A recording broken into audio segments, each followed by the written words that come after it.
ஓம் ஸ்ரீ வராகி தாயே போற்றி. என் அன்பு குழந்தை, நீ சற்றும் எதிர்பார்க்காத விதத்தில் இப்போது திடீர் அதிர்ஷ்டத்தோடு தான் இந்த வராகி அம்மா உன்னை பார்க்க வரப்போகிறேன். நான் சொல்கிறத நம்பிக்கையோடு கேட்டினா நான் சொன்ன எல்லா விஷயங்களும் உன் வாழ்க்கையில் நடப்பதை உன்னால் உணர முடியும். எப்போதுமே மற்றவங்களை தாழ்த்தி தான் மட்டும்தான் பெருசு நினச்சி உயர்த்தி பேசுபவன் வாழ்க்கையை ஒருபோதும் ஜெயிக்க முடியாது. அவன் கற்பனையில் மட்டும்தான் அவன் உயர்ந்தவனாக இருப்பானே தவிர மற்றவங்களை மட்டப்படுத்தி பேசுபவன் எல்லாம் தான் வாழ்க்கையில் மட்டமாக போயிடுவான்ற உண்மையை நீ தெரிஞ்சுக்கோ. எப்போதும் யாரையும் தாழ்த்தியும் பேச வேணாம், உயர்த்தியும் பேச வேணாம். எல்லாரையும் உனக்கு சமமாக மனிதர்களாக நினை. நீ எந்த அளவுக்கு இரக்கத்தோடும் மனிதாபிமானத்தோடும் உன் வாழ்க்கையை வாழ்கிறாயோ அந்த அளவுக்கு இந்த வராகி அம்மா உன் வாழ்க்கையில் ஏற்றத்தையும் மாற்றத்தையும் நிச்சயமாக கொடுப்பேன். இந்த உலகமே நினச்சாலும் ஒரு உண்மையான அன்பை யாருக்கும் தர முடியாது. ஆனால் ஒரு உண்மையான அன்பு கொண்ட மனிதர் நினச்சாங்கன்னா இந்த உலகத்தையே தன் வசமாக்கி கொள்ள முடியும். நீயும் எல்லாருக்கிட்டையும் அன்பாக பாசமாக நடந்து கொள்ளும்போது இந்த உலகத்து மனிதர்கள் உன்கிட்ட உண்மையானவர்களாக அன்புள்ளம் கொண்டவர்களாக மாறுவார்கள் என் செல்லமே. வாழ்க்கையில் நீ படுற கஷ்டமும் காயமும் மற்றவங்களுடைய குணத்தை நீ தெரிஞ்சுக்கணுங்கிறதுக்காக தான் நான் கொடுக்குறேன். ஏன்னா நான் உனக்கு எந்த கஷ்டத்தையும் கொடுக்காம நல்லாவே வாழ வச்சுட்டேன்னா இந்த உலகத்தை பற்றி கடைசி வரைக்கும் நீ தெரியாமையே போயிடுவ. கஷ்டம் வரும்போது தான், கஷ்டத்தின் போது தான் உன்னை சுற்றி இருக்கும் மனிதர்கள் தன்னுடைய உண்மையான முகத்தை உனக்கு காட்டுவாங்க. நீ கடன் கேட்கும்போது தான் அவங்களே கஷ்டத்தில் இருக்கிறது போல இல்லாத நடிப்பையெல்லாம் நடித்து அவங்க எவ்வளோ புத்திசாலிங்கிறத உனக்கு நிரூபிப்பாங்க. இதுவே நீ யாருக்காவது ஐயோ பாவம்னு கடன் கொடுத்துட்டு அவங்கக்கிட்ட கடனை திரும்ப கேட்டு போய் நின்னா அவங்க எவ்வளோ அதிபுத்திசாலி, நீ எவ்வளவு ஏமாளியான முட்டாளுங்கிறத உனக்கு தெரியப்படுத்த விதமாக இல்லாத கதையெல்லாம் சொல்லி நீ கேட்ட பணத்தை, நீ கொடுத்த பணத்தை உனக்கு திரும்ப கொடுக்காமலேயே சமாளிக்கக்கூடிய புத்திசாலித்தனமான குறுக்கு புத்தியும் கொண்ட மனிதர்கள் இந்த உலகத்தில் இருக்காங்கன்றத நீ புரிஞ்சுக்கணுங்கிறதுக்காக தான் பல கஷ்டங்களை அனுபவங்களாக உனக்கு நான் தினமும் கொடுத்துக்கிட்டே இருக்கிறேன் என் செல்லமே. எப்போவுமே வாழ்க்கையில் கிடைச்சதை அனுபவிக்கணும், கிடைக்காததை கிடைக்கும்னு நினச்சிக்கிட்டு ரசிச்சுக்கிட்டு வாழ்ந்துக்கிட்டே இருக்கணும். நீ இழந்தது எல்லாம் உன் நன்மைக்காக தான் நினச்சி நம்பிக்கை வைக்கணும். அதே போல் உனக்கு பிடிச்சதை நீ விரும்பவும் கற்றுக்கோ. பேராசையை தவிர்த்து விட்டு எல்லா விஷயங்களிலும் அளவோடு அன்பு செலுத்தி எதிர்பார்க்க பழகு. பழைய நினைவுகளையும் கடந்த கால விஷயங்களையும் நினச்சி மகிழ்ச்சியாக வாழ ஆரம்பிக்கும் போது உன் வாழ்க்கையே இனிமையானதாக இருக்கும். பாவத்தில் எத்தனை வகை இருக்குன்னு உனக்கு தெரியாது. ஆனால் பாவத்திலேயே பெரிய பாவங்கிறது நீ நம்பிய மனிதர்கள் உனக்கு நம்பிக்கை துரோகம் செஞ்சு அந்த பாவத்தை சம்பாதிச்சுக்கிட்டது தாங்கிறத உன்னை ஏமாற்றிய மனிதர்களை உன் முன்னால் கஷ்டப்பட வச்சு உனக்கு புரிய வைக்கிறேன். ஆமியன் செல்லமே, நான் பலமுறை சொல்லியும் கூட நீ அப்பாவித்தனமாக வெகுளித்தனமாக எல்லாரையும் நம்பி ஏமாந்துக்கிட்டே இருக்க. ஆனால் உன்னை ஏமாத்துறவங்கள நான் அவ்வளவு சுலபமாக விட்டுவிட மாட்டேங்கிறத உனக்கு புரிய வைக்கும் விதமாக தான் உனக்கு நம்பிக்கை துரோகம் செஞ்சவங்களை உன் முன்னாலேயே கஷ்டப்பட வைப்பேன். அதன் மூலமாக நீயும் உண்மையை தெரிஞ்சுக்குவ, அவங்களும் இனிமேல் தப்பு செய்யக்கூடாதுன்ற புரிதலோடு வாழ ஆரம்பிப்பாங்க. நீ எல்லாரையும் உனக்கு சொந்தமானவங்கன்னு உரிமையோட உறவுன்னு நினச்ச. ஆனால் நீ உறவு நினச்சதே தவறுன்னு அவங்க உனக்கு புரிய வச்சுட்டாங்க இல்லையா? இனிமேலாவது எல்லாருமே சொந்தம், எல்லாருமே நல்லவங்க, எல்லாருமே வேணும்னு நினைக்காம தேவையான நேரங்களில் தனிமையில் இருப்பது கூட நல்லது தான்னு தனிமையையும் நேசிக்க கற்றுக்கோ. தவறுகள் மீண்டும் மீண்டும் தவறுகளாகவே தொடர்ந்தால் அது தப்பு இல்லை, அது அவங்களோட பழக்கன்றதை புரிஞ்சுக்கோ. ஒரு மனிதன் ஒரு முறை தவறு செய்யலாம், இருமுறை தவறு செய்யலாம். ஆனால் மறுபடியும் அதை திருத்திக்க முயற்சி செய்யணுமே தவிர நான் இப்படி தான் இருப்பேன்னு நினச்சா அது அவங்களுடைய பழக்கம். ஒருத்தருடைய பழக்க வழக்கம் தப்பாக இருக்கும்போது அவன் வாழ்க்கையே தவறாகி போய்விடும் என்பதை அவங்களும் புரிஞ்சுக்கல, நீயாவது புரிஞ்சுக்கணும். பள்ளி பருவங்கிறது எல்லாருக்கும் 12 வருஷம். அதுக்கப்புறம் கல்லூரி பாடங்கிறது எல்லாருக்கும் ஒரு 3 வருஷம். இந்த 15 வருஷம் மனிதர்கள் கற்றுக்கொள்ளாத பாடத்தை 15,000 சம்பளம் வாங்கும்போது வாழ்க்கை கற்றுக் கொடுத்துரும். 15 வருஷம் படிக்கும்போது மனிதர்கள் கற்றுக்கொள்ளாத பாடம் என்பது ஒரே வருஷம் 15,000 சம்பளத்துக்கு வேலைக்கு போகும்போது மனிதன் மிகப்பெரிய வகையில் புரிஞ்சுக்கும்படி அனுபவங்களை பெற்று விடுவான். வாழ்க்கை என்னங்கிறதையும் வாழ்க்கை கற்றுக் கொடுத்துரும். ஏன்னா அது வரைக்கும் அவன் பெற்றவங்களையோ மற்றவங்களையோ நம்பி இருந்திருப்பான். ஆனால் எப்போது சுயமாக சம்பாதிக்க ஆரம்பிக்கிறானோ அப்போதே ஒரு மனிதனுக்கு கஷ்டமும் நஷ்டமும் பொறுமையும் பொறுப்பும் இன்பமும் துன்பமும் துக்கமும் பிரச்சனையும்னு எல்லாமே வந்து அவனை ஒரு வழிப்படுத்தி வாழ்க்கையில் கஷ்டம்னா என்ன, பசினா என்ன, கவலைனா என்னங்கிறத உணர்த்திவிடும் என் செல்லமே. எல்லாரையும் ஏமாற்றிட்டு நம்ம சந்தோஷமாக வாழலாம் நினச்சி தானே ஒரு சிலர் உன்னை ஏமாற்றிட்டாங்க. ஆனால் இப்போது அப்படி யாரையும் ஏமாற்றிட்டு நம்ம நிம்மதியாக வாழ்ந்துட முடியாதுன்றத அவர்களுக்கு புரிய வைக்க போகிறேன். உன்னை கஷ்டப்படுத்தினவங்க உன்னை விட இன்னும் கஷ்டப்படும்படி வாழ்க்கையை அவர்களுக்கு கஷ்டமானதாக கொடுக்க தான் போகிறேன். ஏன்னா வாழ்க்கை ஒரு வட்டம் அல்லவா? இன்றைக்கி நீ அனுபவிக்கிற கஷ்டத்தை நாளைக்கு இன்னொருத்தன் அனுபவிப்பான்.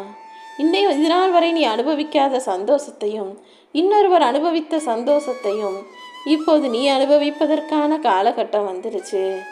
எப்போவுமே தேவையில்லாத ஆசைகளை மனசில் விதையாக போட்டு வச்சினா அதன் மூலமாக கஷ்டமும் வேதனையும் வெட்ட முடியாத மரம் போல வளர்ந்துக்கிட்டே இருக்கும். ஆசைகளை எப்போதும் அளவோடு வச்சுக்கோ. அந்த ஆசைகள் யாரையும் துன்புறுத்தாத, யாரையும் கஷ்டப்படுத்தாத, யாருக்கும் துரோகம் செய்யாத, சரியான நியாயமான ஒழுக்கமான ஆசையாகவும் இருக்கும்படி பார்த்துக்கோ என் செல்லமே. நீ கெட்டவன்ற பேர் எடுக்கணும்னா யாருக்கும் கெடுதல் செய்யணுன்ற அவசியம் இல்லை. சரியான நேரத்தில் பேச வேண்டிய இடத்துல நீ உண்மையை மட்டும் பேசினாலே இந்த உலகம் உன்னை கெட்டவன்னு சொல்ல ஆரம்பிச்சிடும். ஏன்னா பெரும்பாலும் பல இடங்களில் உண்மை மறைக்கப்படுவதால் தான் எல்லாருமே நல்லவங்க போல தைரியமாக சுற்றிக்கிட்டு இருக்காங்க. எல்லா இடத்துலையும் எல்லாரை பற்றின உண்மைகள் வெளியே வந்தால் இந்த உலகத்தில் யாருமே நல்லவனாக இருக்க முடியாதுங்கிறது தான் உண்மை. ஒரு மனிதனை பற்றிய உண்மை வெளியில் தெரியும் வரைக்கும் தானே எல்லாரும் உலகமாக உத்தமனாக வாழ்ந்துக்கிட்டு இருக்க முடியும். எப்போ ஒரு மனிதனுடைய முகமூடி கலருதோ, ஒரு மனிதனுடைய உண்மையான குணமும் மனசும் வெளியே வருதோ அன்னைக்கே அவன் உலகமாக அயோக்கியனாக ஆயிடுவான். ஏன்னா இந்த உலகத்து மனிதர்கள் பெரும்பாலும் பொய்யான முகமூடியை போட்டுக்கிட்டு தான் வாழ்க்கையை வாழ்ந்துக்கிட்டு இருக்காங்க. ஒரு உண்மை பல பொய்களால் தோற்று போயிருக்கலாம். ஆனால் என்னைக்கு இருந்தாலும் அந்த உண்மை பல பொய்களை தோற்கடிச்சிட்டு வெளியே வந்து தான் தீரும்.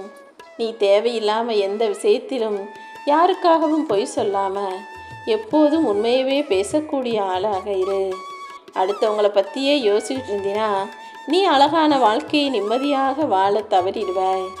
எப்போதும் மற்றவர்களை பற்றி மட்டுமே சிந்திக்காமல் மற்றவங்க என்ன நினைப்பாங்களோன்னு யோசிக்காமல் உன் மனசுக்கு பிடிச்சதையும் உன் வாழ்க்கைக்கு சரியானதையும் செய்ய பழகு. சில பேரை மறந்துடு, சில பேரை மன்னிச்சிடு, சில பேரை கடந்து வெறுத்து வந்து விடு. எப்போதும் யாரையும் உன் வாழ்க்கையில் தூக்கி சுமக்க வேண்டாம் என் செல்லமே. யாராவது ஒருவருடைய செயல் உனக்கு பிடிக்காத பட்சத்தில் அவங்க இப்படி செஞ்சிட்டாங்களே, அவங்க இப்படி சொல்லிட்டாங்களேன்னு நினச்சி நீ வருத்தப்பட்டாலும் சரி, அவங்க மேலே கோபப்பட்டாலும் சரி, அது உன் மனசுலையும் பாரமாகி உன் வாழ்க்கைக்கும் சுமையாக மாறிடும். அதுக்கு பதிலாக தேவையற்ற விஷயங்களையும் தேவையற்ற மனிதர்களையும் மறந்து கடந்து வருவது தானே சரியாக இருக்கும். இந்த உலகத்தில் எல்லா பெண்களும் எல்லா ஆண்களும் எல்லா கஷ்ட நஷ்டங்களையும் சகிச்சுக்கிட்டு வாழ்க்கையை சமாளிச்சுக்கிட்டு தான் வாழ்ந்துக்கிட்டு இருக்காங்க. அப்படிதான் இப்போது நீயும் உன்னுடைய துணையோடு சேர்ந்து ஒவ்வொரு விஷயத்தையும் சமாளித்து அனுசரிச்சுக்கிட்டு சகிச்சுக்கிட்டு எல்லாத்தையும் கடந்து வாழ்ந்துக்கிட்டு இருக்கான்னு எனக்கு தெரியும். நிச்சயமாக சிறப்பான பல நல்ல விஷயங்களை, உன் மனசு சந்தோஷப்படும் நல்ல விஷயங்களை உன் வாழ்க்கையில் நான் நடத்தி தர்றேன். சில முடிவுகள் முழு மனசோடு எடுக்கப்படுவதில்லை. சில விஷயங்கள் காலத்தின் கட்டாயப்படி தான் நடக்குது. ஆனால் காலத்தின் கட்டாயமாக அது இருந்தாலும் உன் காயத்தையும் அது கட்டாயம் கொடுக்கக்கூடியதாக நான் விட்டுட மாட்டேன். கால கட்டாயமாக சில விஷயங்களை நடத்தினாலும் அதை நிச்சயம் உன் நன்மைக்காகவும் நல்லதுக்காகவும் நீ சந்தோஷப்படும்படியும் நான் மாற்றி அமைக்கிறேன். சில விஷயங்களில் உனக்கு முடிவெடுக்க தெரியாத போதும், முடிவெடுக்க குழப்பத்தில் இருக்கும் போதும் அதை இந்த வராகி அம்மா ஏன் கிட்ட விட்டுடு. எந்த நேரமும் காசு சம்பாதிக்கணும், பணம் சம்பாதிக்கணும், பொருளை சம்பாதிக்கணும்னு நாயா பேயா அலையிற மனிதர்கள் எந்த நேரத்திலும் மரணங்கிற நிதர்சன உண்மையை புரிஞ்சுக்காததுனால தானே எப்போ பார்த்தாலும் கஷ்டப்பட்டுக்கிட்டே இருக்கீங்க. எல்லா மனிதர்களுக்கும் தெரியும் வாழ்க்கையில் ஒரு நாள் மரணம் வரும், அது எப்போது வேணும்னாலும் வரும்னு. ஆனாலும் கூட அதை பற்றி யோசிக்காமல் ஒவ்வொரு நிமிஷமும் வாழ்க்கையை வீணாக்குவதற்கு பதிலாக ஒவ்வொரு நிமிஷமும் வாழ்க்கையை அனுபவித்து ரசித்து வாழ பழகிக்கோ. அடுத்தவங்க கிட்ட வட்டிக்கு கடன் வாங்கி வக்கனையாக செலவு செஞ்சு வாழ்க்கையை ஆடம்பரமாக வாழ்வதை காட்டிலும் இருப்பதை வைத்துக்கொண்டு எளிமையாய் இன்பமாய் வாழ்வது நல்லதுங்கிறத நீ புரிஞ்சுக்கோ. சும்மா ஆடம்பரமாக அனாவசியமாக செலவு செஞ்சு அதையும் இதையும் வாங்கி போட்டு சந்தோஷப்பட்டு என்ன செய்ய போகிற? அதுக்கு பதிலாக இருக்கிறத வச்சு எளிமையாக அனுசரித்து எல்லாத்தையும் சமாளித்து சந்தோஷமாக நிம்மதியாக வாழ பழகு. பணம் எங்கெல்லாம் பேச ஆரம்பிக்குதோ அங்கெல்லாம் தான தர்ம நியாயங்கள் தலை கவிழ்ந்து மௌனமாகிவிடும். அதனால தான் பணத்தை பேச விடாமல் உன் எண்ணங்களை பேச விடு, உன் எளிமையை பேச விடு. பணம் ஆடம்பரத்தை கொடுத்து அனாவசியமாக மனக்கலக்கத்தை உனக்கு கொடுத்துருன்றதை புரிஞ்சுக்கோன்னு சொல்கிறேன். எப்போதும் உன் கைகளுக்குள்ளே தான் உன் வாழ்க்கை இருக்கணுமே தவிர பணத்தின் கைகளுக்குள்ளே நீ மாட்டிக்கிட்டு கடன் வாங்கிக்கிட்டு கஷ்டப்பட கூடாது என் செல்லமே. உன் வாழ்க்கை இருளாய் இருப்பதற்கு நீ எதுவுமே செய்ய வேணாம். ஆனால் ஒளியாய் மாறணும்னா நீ உழைச்சி சம்பாதிச்சு சேர்த்து வச்சு சொர்க்கமாக மாற்றியே ஆகணும். உன் வாழ்க்கை சொர்க்கமாய் மாறுவதற்கு உனக்கு உதவி செய்ய இந்த வராகியம்மா நான் இருக்கும்போது நீ எதுக்காகவும் கவலைப்பட வேணாம். கூடிய சீக்கிரமே உன் வாழ்க்கையை பிரகாசமாய் ஜொலி ஜொலிக்க வைக்க வேண்டியது என்னுடைய பொறுப்பு. பேருந்து பயணத்தில் நடத்துனர் கொஞ்சம் காசு மிச்சம் கொடுக்கணுங்கிறதுக்காக அவர் கொடுக்க வேண்டிய மீதி சில்லறைக்காக வாழ்க்கை பயணத்தையே முழு பயணத்தையும் ரசிக்க மறந்து அவரையே நீ பார்த்துக்கிட்டு இருப்ப. அதே போல் வாழ்க்கையிலையும் சில சில்லறை பிரச்சனைகளுக்காக வாழ்க்கையவே ரசிக்க மறந்து விடுகிறாய். பேருந்து பயணத்தை ரசிக்காமல் அவரையே பார்த்ததெல்லாம் சரிதான். ஆனால் வாழ்க்கையில் சின்ன சின்ன பிரச்சனைகளுக்காக வாழ்க்கையை வாழ மறந்துடாதே, ரசிக்க மறந்துடாதே. ஏன்னா வாழ்க்கையில் குறிப்பிட்ட காலகட்டம் வரைக்கும் தான் ரசித்து அனுபவித்து வாழ முடியும். அதற்கு மேலே உன் இளமை காலம் தாண்ட தாண்ட நீ உன் உடம்பு ஆரோக்கியத்தை கஷ்டப்பட்டு பாதுகாப்பதற்கே காலம் சரியாக போய்விடும் என் செல்லமே. அதனால தான் வயசு இருக்கும்போதே இளமை இருக்கும்போதே வாழ்க்கையை ரசித்து அனுபவித்து வாழ பழகிக்கோ. சும்மா அது இதுன்னு நினச்சி கவலைப்படுவதோ கஷ்டப்படுவதோ வேண்டாம்னு சொல்கிறேன். எல்லாருக்கும் பிரச்சனைகள் இருக்க தான் செய்யுது. ஆனால் பிரச்சனைகளுக்கு பின்னாலேயே நீ ஓடிக்கிட்டு இருக்காம பிரச்சனைகளை ஒரு ஓரமாக வச்சுட்டு வாழ்க்கையை சந்தோஷமாக வாழ தயாராகு. இனிமேலாவது யார் மீதும் முழு நம்பிக்கை வைப்பதற்கு முன்பாக இவரும் மற்றவர்களைப் போல ஒரு மனிதர் தான். இதுக்கு முன்னால் நம்மளை நம்ப வச்சு ஏமாத்தினவங்க போல இவரும் என்னைக்காவது மாறலான்ற யதார்த்தத்தை நீ உணர்ந்து கொள்ள வேண்டும் என் செல்லமே. நீ எல்லாத்தையுமே சுயமாக சம்பாதிச்சு உழைத்து வாழக்கூடிய பிள்ளையாக இருக்கும்போது எந்த சூழ்நிலையிலையும் நீ பின்தங்கி போக நான் விடமாட்டேன். நீ மெதுவாக முன்னேறி போனாலும் கூடிய சீக்கிரம் நிரந்தரமான வெற்றியை பெற்று நிம்மதியான நிலையான நிரந்தரமான சந்தோஷமான வாழ்க்கையை வாழ போகிற. அவசரமாக வேகமாக சம்பாதிச்சு முன்னேறினவன் கடைசியில் கஷ்டப்பட்டுக்கிட்டு தான் இருப்பான். ஆனால் நீ மெதுவாக முன்னேறி போனாலும் நிச்சயம் நிரந்தர மகிழ்ச்சியோட உன்னை நிம்மதியாய் வாழ வைக்க வேண்டியது இந்த வராகியம்மா என்னுடைய பொறுப்பு. சரி செய்ய வேண்டிய நேரத்தில் சரியான விஷயங்களை சரியாய் செஞ்சிட்டினா உன் வாழ்க்கையும் எப்போதும் சரியானதாகவும் சந்தோஷமானதாகவும் நிச்சயம் இருக்கும்.